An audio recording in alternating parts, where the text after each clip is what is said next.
Hi ಸ್ನೇಹಿತರೆ, microbes in human welfare, ಮಾನವ ಕಲ್ಯಾಣಕ್ಕಾಗಿ ಸೂಕ್ಷ್ಮಾಣುಜೀವಿಗಳು ಅಂತಕ್ಕಂಥ ಟಾಪಿಕಲ್ಲಿ ನಾವು ಆರ್ಗಾನಿಕ್ ಆ್ಯಸಿಡ್ಸ್ಗಳನ್ನು ಹೇಗೆ ಪ್ರೊಡ್ಯೂಸ್ ಮಾಡ್ತೀವಿ, ಬೀವರೇಜಸ್ಗಳನ್ನು ಹೇಗೆ ಪ್ರೊಡ್ಯೂಸ್ ಮಾಡ್ತೀವಿ, ಮತ್ತು ಲ್ಯಾಕ್ಟಿಕ್ ಆ್ಯಸಿಡ್ದ ರೋಲ್ ಏನು, ಇವೆಲ್ಲವೂ ಕೂಡ ನಾವು ಡೀಟೇಲಾಗಿ ಸ್ಟಡಿ ಮಾಡ್ತಾ ಬಂದಿದ್ದೀವಿ ಸ್ನೇಹಿತರೆ. ಅಲ್ಲೊಂದು ಮಜಾ ಇತ್ತು, ಯಾಕಂದರೆ ಅಲ್ಲಿ ಸಿಟ್ರಿಕ್ ಆ್ಯಸಿಡ್ ಫಂಗಸ್ಸಿಂದ ಎಕ್ಸ್ಟ್ರಾಕ್ಷನ್ ಮಾಡ್ತಾರೋ ಏನು ಬ್ಯಾಕ್ಟೀರಿಯಾಗಳಿಂದ ಎಕ್ಸ್ಟ್ರಾಕ್ಷನ್ ಮಾಡ್ತಾರೋ ನೋಡಿ, ಇವೆಲ್ಲ ಕ್ವಶನ್ಸ್ಗಳು ಏನಾಗ್ತವೆ, ಅರೈಸ್ ಆಗ್ತವೆ. ನೋಡಿ, ಈಗ ಅದೇ ರೀತಿ ಆಂಟಿಬಯೋಟಿಕ್ಸ್ಗಳು ಹೇಗೆ ತಯಾರು ಮಾಡಿದ್ವಿ ಅಂತ ನೋಡಿ. ಈ ಆಂಟಿಬಯೋಟಿಕ್ಸ್ಗಳು ಹೆಂಗೆ ತಯಾರಾಯಿತು ಅಂದರೆ, ಈ ಆಂಟಿಬಯೋಟಿಕನ್ನು ಫಸ್ಟ್ ತಯಾರು ಮಾಡಿದ ಮಹಾನ್ ಸೈಂಟಿಸ್ಟ್ ಯಾರಪ್ಪ ಅಂತ ಕೇಳಿದ್ರೆ ಅಲೆಕ್ಸಾಂಡರ್ ಫ್ಲೆಮಿಂಗ್. ಈ ಅಲೆಕ್ಸಾಂಡರ್ ಫ್ಲೆಮಿಂಗ್ ಒಂದ್ಸತಿ ಏನು ಮಾಡ್ತಾ ಅಂದರೆ ಬ್ಯಾಕ್ಟೀರಿಯಾದ ಕಲ್ಚರನ್ನು ಮಾಡ್ತಾ ಇರ್ತಾನೆ. ಕ್ಲಿಯರ್? ಬ್ಯಾಕ್ಟೀರಿಯಾದ ಕಲ್ಚರ್ ಅಂದರೆ ತನ್ನ ತಾಟಲ್ಲಿ ಅನೇಕ ಕೋಟಿಗಟ್ಟಲೆ ಬ್ಯಾಕ್ಟೀರಿಯಾಗಳನ್ನ ಇಟ್ಕೊಂಡು ಅದರ ಕಲ್ಚರನ್ನು ಮಾಡ್ತಾ ಇರ್ತಾನೆ, ಅದರ ಮೇಲೆ ಪ್ರಯೋಗಗಳನ್ನು ಮಾಡ್ತಾ ಇರ್ತಾನೆ. ಕ್ಲಿಯರ್? ಆ ಸಂದರ್ಭದಲ್ಲಿ ಅವನ ಕೈಯಿಂದ ಒಂದು ವಸ್ತು ಅಲ್ಲಿ ಬಿದ್ದುಬಿಡತ್ತೆ. ಏನಾಗುತ್ತೆ, ಅಲ್ಲಿ ಬಿದ್ದುಬಿಡತ್ತೆ. ಕ್ಲಿಯರ್? ಆ ವಸ್ತು ಬಿದ್ದ ತಕ್ಷಣ ಆ ವಸ್ತುವನ್ನು ಕೊಳಿಸ್ಲಿಕ್ಕೆ, ಕ್ಲಿಯರ್, ಅದರ ಸುತ್ತಲೂ ಏನಾಗ್ತಾ ಇರುತ್ತೆ, ಫಂಗಸ್ ಬೆಳೀತಾ ಇರುತ್ತೆ. ಏನು ಬೆಳೀತಾ ಇರುತ್ತೆ? ಫಂಗಸ್. ಆ ವಸ್ತುವಿನ ಸುತ್ತಲೂ ಫಂಗಸ್ ಬೆಳೀತಾ ಇರುತ್ತೆ. ಅಷ್ಟರಲ್ಲಿ ಇವನು 3-4 ದಿವಸ ಎತ್ತಲಾಗ ಹೊರಗಡೆ ಹೋಗಿರ್ತಾನೆ. ಆ ಫಂಗಸ್ ಏನು ಬೆಳೆಯತ್ತಲ್ವಾ, ಆ ಫಂಗಸ್ನ ಸುತ್ತಲೂ ಇರ್ತಕ್ಕಂಥ ಬ್ಯಾಕ್ಟೀರಿಯಾಗಳೇನಾಗ್ತಾ ಇರ್ತವೆ, ಕಿಲ್ ಆಗ್ತಿರ್ತಾವೆ, ಸಾಯ್ತಿರ್ತಾವೆ. ಆ ಫಂಗಸ್ನ ಸುತ್ತ ಇರ್ತಕ್ಕಂಥ ಬ್ಯಾಕ್ಟೀರಿಯಾಗಳೇನಾಗ್ತಿರ್ತಾವೆ, ಸಾಯ್ತಿರ್ತಾವೆ. ಹಾಗಾದರೆ ಈ ಫಂಗಸ್ಗೆ ಬ್ಯಾಕ್ಟೀರಿಯಾವನ್ನು ಕಿಲ್ ಮಾಡೋ ಗುಣ ಇದೆ, ಬ್ಯಾಕ್ಟೀರಿಯಾವನ್ನು ಸಾಯಿಸೋ ಗುಣ ಇದೆ. ಹಾಗಾದರೆ ನಮ್ಮ ದೇಹವನ್ನು ಹಾಳು ಮಾಡ್ತಕ್ಕಂಥ ಬ್ಯಾಕ್ಟೀರಿಯಾಗಳನ್ನು ಈ ಯಾವುದೊಂದು ಫಂಗಸ್ಸನ್ನು ಬಳಸಿ ಕಿಲ್ ಮಾಡಬಹುದಲ್ಲ ಅಂತ ಹೇಳಿ ಒಂದು ಬ್ಯೂಟಿಫುಲ್ ಆಂಟಿಬಯೋಟಿಕ್ಕನ್ನು ಫಸ್ಟ್ ಯಾರು ಡಿಸ್ಕವರ್ ಮಾಡ್ತಾರೆ ಅಂದರೆ ಇದೇ ಅಲೆಕ್ಸಾಂಡರ್ ಫ್ಲೆಮಿಂಗ್ ಆಂಟಿಬಯೋಟಿಕ್ಕನ್ನು ಡಿಸ್ಕವರ್ ಮಾಡ್ತಾನೆ ಸ್ನೇಹಿತರೆ, 1928. ಕ್ಲಿಯರ್? ಹಾಗಾದರೆ ಈ ಆಂಟಿಬಯೋಟಿಕ್ಕನ್ನು ಡಿಸ್ಕವರ್ ಮಾಡಿದಾಗ ಅವನು ಯಾವ ಶಿಲೀಂಧ್ರಲ್ಲಿ ಬೆಳೆಯುತ್ತೆ ಅಂದರೆ ಪೆನಿಸಿಲಿಯಂ ನೊಟೇಟಮ್ ಅಂತಕ್ಕಂಥ ಶಿಲೀಂಧ್ರಲ್ಲಿ ಬೆಳೆಯುತ್ತೆ.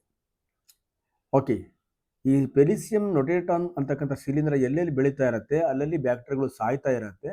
ಹಾಗಾಗಿ ಈ ಪೆನಿಸಿಲಿಯಂ ನೊಟೇಟಮ್ ಅಂತಕ್ಕಂಥ ಫಂಗಸ್ಸಿಂದ ಫಸ್ಟ್ ಆಂಟಿಬಯೋಟಿಕ್ ಅಂತಕ್ಕಂತಹ ಅಂದರೆ ಬ್ಯಾಕ್ಟೀರಿಯಾವನ್ನು ಕಿಲ್ ಮಾಡ್ತಕ್ಕಂತಹ ಆಂಟಿಬಯೋಟಿಕ್ ಅಂತಕ್ಕಂತಹ ಮೆಡಿಷನನ್ನು ಇವನು ಕಂಡುಹಿಡಿದ್ರಿಂದ ಆ ಆಂಟಿಬಯೋಟಿಕ್ ಮೆಡಿಷನ್ಗೆ ಏನಂತ ಹೆಸರಿಡ್ತಾರೆ, ಪೆನಿಸಿಲಿನ್ ಅಂತ ಹೆಸರಿಡ್ತಾನೆ ಸ್ನೇಹಿತರೆ. ಹಾಗಾಗಿ penicillin was the first antibiotic discovered. It was discovered accidentally, ನೋಡಿ, ಆಕ್ಸಿಡೆಂಟಲಿ ಬೈ ಅಲೆಕ್ಸಾಂಡರ್ ಫ್ಲೆಮಿಂಗ್ 1928.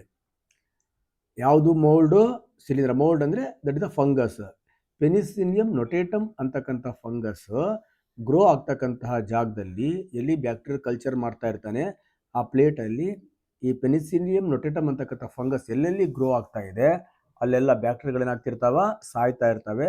ಈ ಥರ ಬ್ಯಾಕ್ಟೀರಿಯಾಗಳನ್ನು ಸಾಯಿಸ್ತಕ್ಕಂತಹ ಒಂದು ಮೆಡಿಸಿನ್ಸ್ ಆಂಟಿಬಯೋಟಿಕ್ಕನ್ನು ಇವನು ಕಂಡುಹಿಡಿದ್ರಿಂದ ಈ ಆಂಟಿಬಯೋಟಿಕ್ಕನ್ನು ಪೆನಿಸಿಲಿನ್ ಅಂತ ಕರೆದ್ವಿ. ಈ ಆಂಟಿಬಯೋಟಿಕ್ಕನ್ನು ಫಸ್ಟ್ ಕಂಡುಹಿಡಿದ ಮಹಾನ್ ಸೈಂಟಿಸ್ಟ್ ಏನಿದ್ದಾನೆ ಅಲೆಕ್ಸಾಂಡರ್ ಫ್ಲೆಮಿಂಗ್ ಅನ್ನು ದ ಫಾದರ್ ಆಫ್ ಆಂಟಿಬಯೋಟಿಕ್ ಅಂತ ಕರೆದ್ವಿ ಸ್ನೇಹಿತರೆ. He named bacterial substance produced by the mould as penicillin. ಅರ್ಥ ಆಗಿದೆ ಅಂತ ಅನ್ಕೋತೀನಿ. Clear?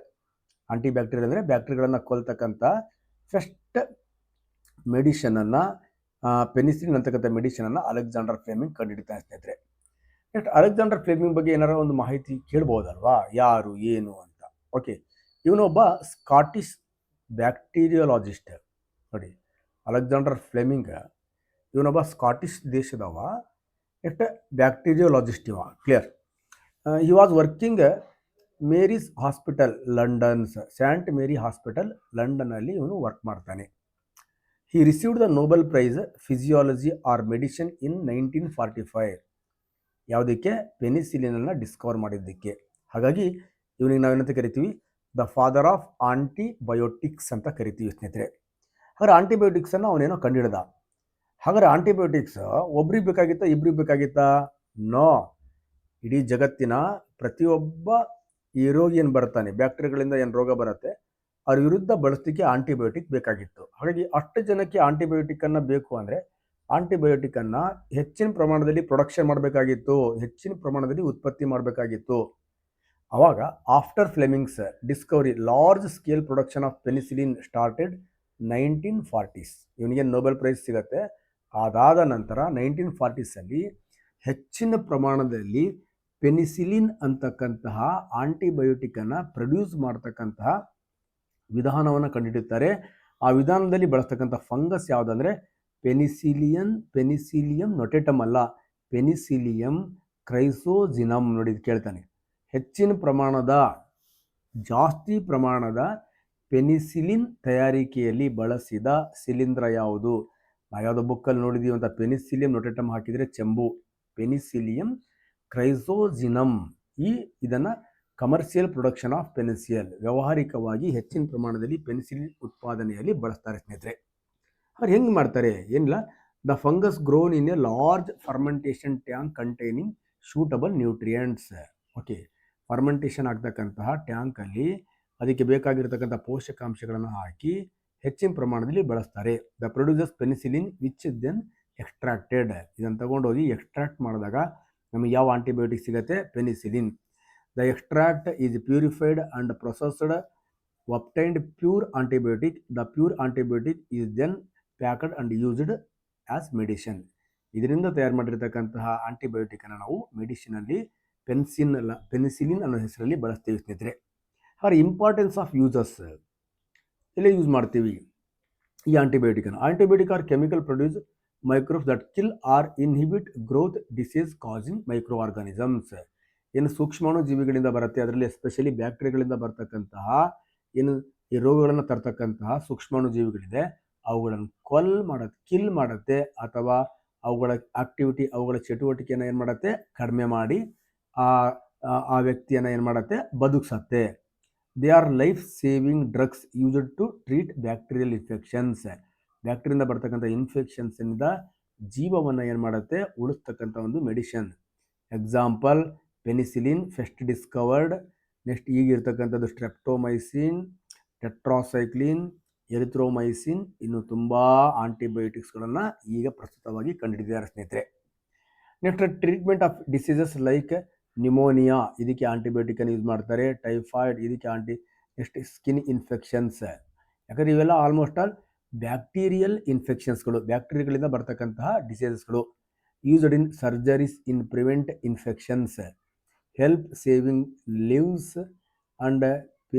lives and patients suffering from bacterial diseases. ಅರ್ಥ ಆಗಿದೆ ಅನ್ಕೋತೀನಿ ನಾನು. Widely used human as well as veterinary medicines. ಪಶು ಸಂಗೋಪನೆ, ವೆಟರ್ನರಿಯಲ್ಲೂ ಕೂಡ ನಾವು ಆಂಟಿಬಯೋಟಿಕ್ಗಳನ್ನು ಹೆಚ್ಚಿನ ಪ್ರಮಾಣದಲ್ಲಿ ಬಳಸ್ತಾ ಹೋಗ್ತೀವಿ ಸ್ನೇಹಿತರೆ. ಅರ್ಥ ಆಗಿದೆ ಅಂತ ಅನ್ಕೋತೀನಿ ಸ್ನೇಹಿತರೆ. ನೆಕ್ಸ್ಟ್, ಇದೇ ಮೈಕ್ರೋಬ್ಸ್ಗಳನ್ನು ನಾವು ಯೂಸ್ ಮಾಡಿ ಮಾನವ ಕಲ್ಯಾಣಕ್ಕಾಗಿ ಸೀವೇಜ್ ವಾಟರ್ ಟ್ರೀಟ್ಮೆಂಟನ್ನು ಹೇಗೆ ಮಾಡ್ತೀವಿ? ಸೀವೇಜ್ ಅಂದರೆ ಈ ಕೊಳಚೆ ನೀರನ್ನು ಹೇಗೆ ನಾವು ಪ್ಯೂರಿಫೈಡ್ ಮಾಡ್ತೀವಿ ಅನ್ನೋದನ್ನು ನೆಕ್ಸ್ಟ್ ಕ್ಲಾಸಲ್ಲಿ ನಾನು ನಿಮ್ಮ ಜೊತೆಗೆ ಚರ್ಚೆ ಮಾಡ್ತಾ ಬರ್ತೀನಿ ಸ್ನೇಹಿತರೆ.